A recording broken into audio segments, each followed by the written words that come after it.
No niin. Huttu ottaa Storströmminkin.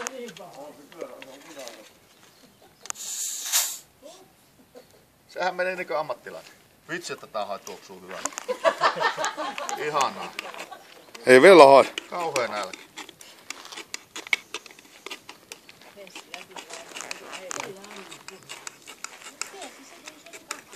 Eikö se haase niinku mille?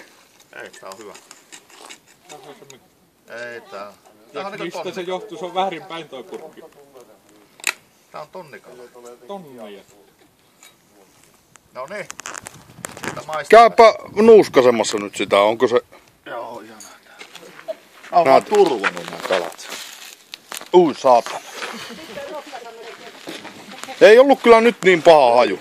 Se oli iloilla oleva porkki.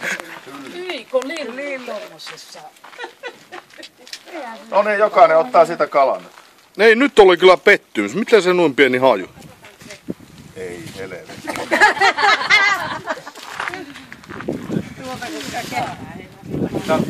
Mulla alkoi kädet tärisemään, nyt joutuu syömään tämän.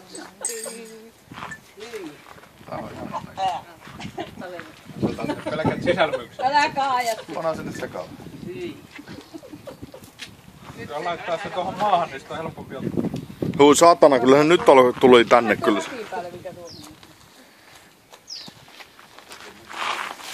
Arpa se toinen haarukka. Tää on turvo, nyt on turvo se. Eikö sä ota koko kala? Sormet haisee sitten loppupäivänä. Koko kala. Valkkaa. Sinne. Parhaat. Älä leiko mitään, kun ota kokonaisena ja pyyhkäisessä.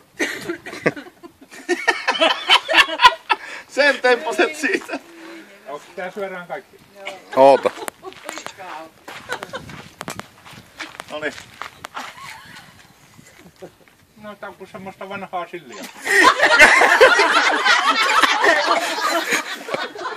Yhdelle.